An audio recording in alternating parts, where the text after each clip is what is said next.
Hello dear viewers, a very warm welcome to our channel. It's very good to have you here. In this video we're going to have a look at a turbocharger.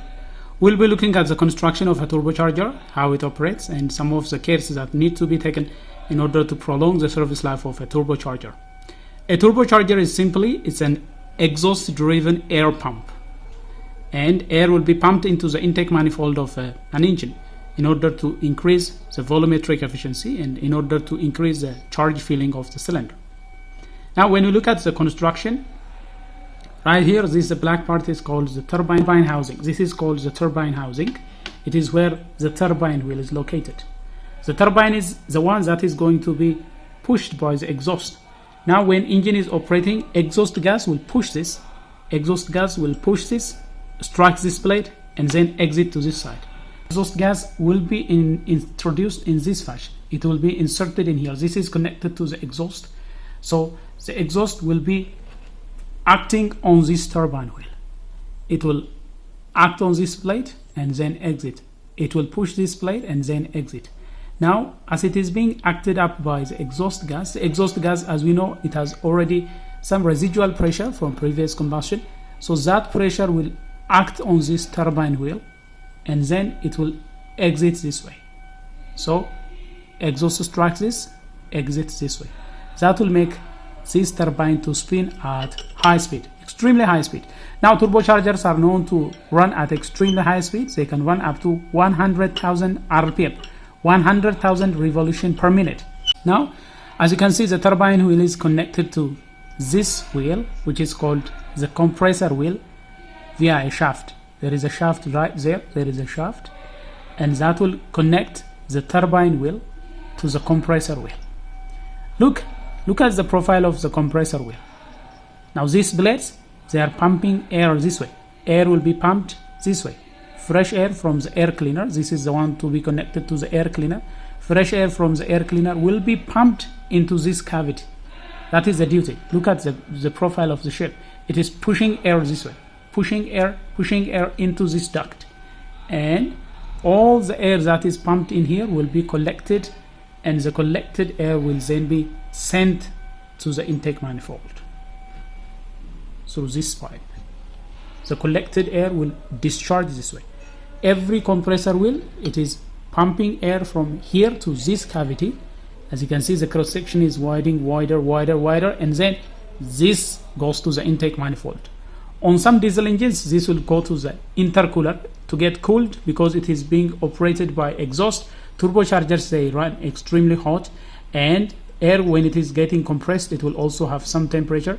In order to cool down and increase its density, sometimes the air that is discharged from the turbocharger will be directed to an intercooler. Anyway, whatever the construction and whatever the method of use, the compressor will pump in air into this cavity, and that will be discharged to the intake manifold. So in a nutshell, this is basically the principle of operation of a turbocharger. When you look at the cross section of the exhaust, when you look at the cross section of the turbine housing, just like the compressor housing, it is also reducing. Right here you see there is a wide opening.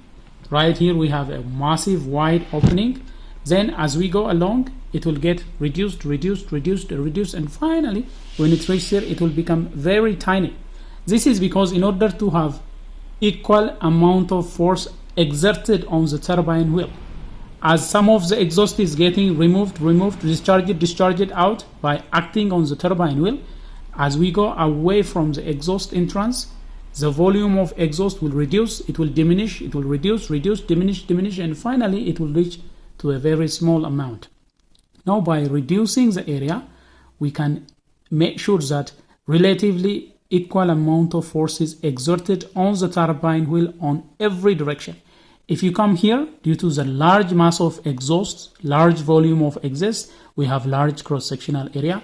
And as we go along, finally when you come here, there is a small amount of exhaust left, and that is why we reduce the cross-section in order to keep the pressure nearly the same, so that the force that is being exerted on the turbine wheel will be balanced. Because this is running at extremely high speed, it has to be dynamically balanced. Unbalanced force acting on the turbine wheel will cause vibration, and that will lead to turbocharger failure. So in order to ensure that As you can see, the cross-sectional area of the turbine housing is diminishing as we go along.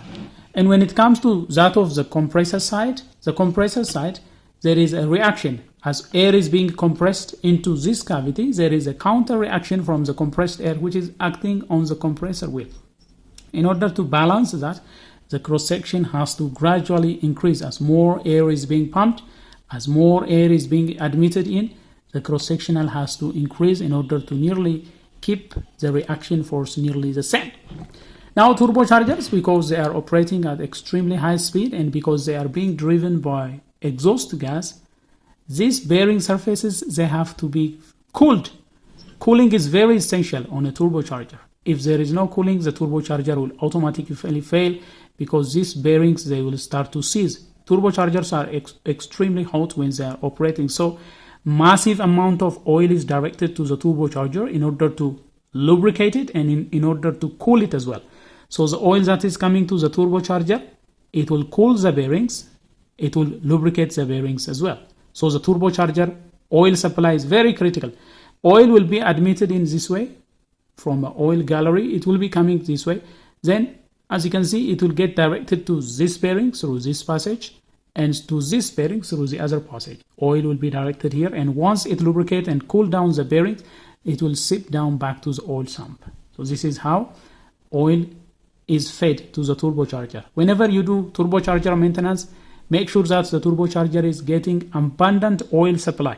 Otherwise, it will fail prematurely. So frequent turbocharger failure is usually caused by some form of oil starvation. If the passage is blocked, if dirty oil is supplied, it will block this passage, this tiny passage that get feeding oil to the bearing, and that can cause premature turbocharger failure. Now, the other thing about turbocharger is when the engine speed is increasing, the turbocharger will run at extremely high speed and it will start pumping air more than required by the engine. So in order to eliminate that, some turbochargers have a wastegate mechanism.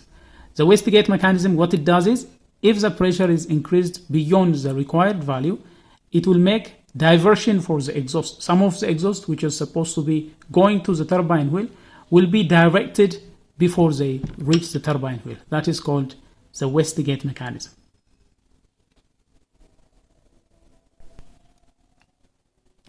Look at this turbocharger, for example. Right here we have a wastegate valve. What the wastegate valve does is it will direct some of the exhaust out. Exhaust from the engine will be moving out this way. It will go to the turbine wheel. It will act on the turbine wheel and then exit this way. Now, if the turbocharger performance is beyond that is required, or if the output is extremely large, all we do is we open this passage. Now, when this valve opens, some of the exhaust, which was supposed to be going to the turbine wheel, will start to leak out this way before going to the turbine. That will reduce the amount of exhaust that is acting on the turbine wheel. So this is how the wastegate valve is operating. Opening this will remove some of the exhaust before it reaches the turbine wheel, and that will reduce the amount of air, that is the amount of exhaust that is being supplied to the turbine wheel. That way, the turbocharger speed is controlled, output is also controlled. In order to activate the wastegate valve, we have an actuator. Right here we have an actuator. This actuator is actually controlled by output of the turbocharger. The output of the turbocharger can be sensed from here, or it can be sensed from here, whatever the position. This will send an output pressure from the turbocharger. And now when the turbocharger output is extremely large, this will push the wastegate valve.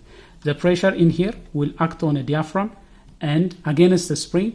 When the pressure is large enough, in order to move this link right here, the link will activate this wastegate valve. It's like this. When this push rod is pushed to this side, it will open the wastegate valve, and when the pressure reduces, the spring will return the diaphragm assembly in here, then wastegate valve will close again. So depending on the output from the turbocharger, the wastegate will either keep open or it will get closed by this actuator. So the actuator is there, and the actuator is actually triggered by output from the compressor side. Compressor housing will have outputs here. By simply connecting this to one of the outputs, and by sensing this output, the actuator will decide either to open the wastegate valve or to keep it closed. So this is how turbocharger output can be regulated, by simply opening and closing a discharge passage that will bypass some of the exhaust before going to the turbine wheel. So this is how the wastegate valve is activated. So this is a simple operating principle of a turbocharger. If your vehicle is equipped with a turbocharger, always make sure that sufficient oil is being supplied to the turbocharger, and make sure there is no oil leakage from the turbocharger side. There are seals that prevent this oil from going into the exhaust and getting admitted into the incoming air. If you notice frequent oil inside the incoming air, it means oil is getting leaked from the turbocharger into the compressor side. And if you notice some kind of exhaust turning bluish or some kind of oil seepage onto the exhaust, it means oil is leaking to the turbine side. Also, make sure that there should be no leakage in the vicinity of the turbocharger. In a nutshell, this is a principle of operation of a turbocharger. That is all we have for you in this video. If you like what has been presented, and if you enjoy this video, please smash the like button. If you are new to this channel, do consider subscribing. Turn on notifications so that you will be the first to get notified whenever we come up with another video. Until then, stay safe.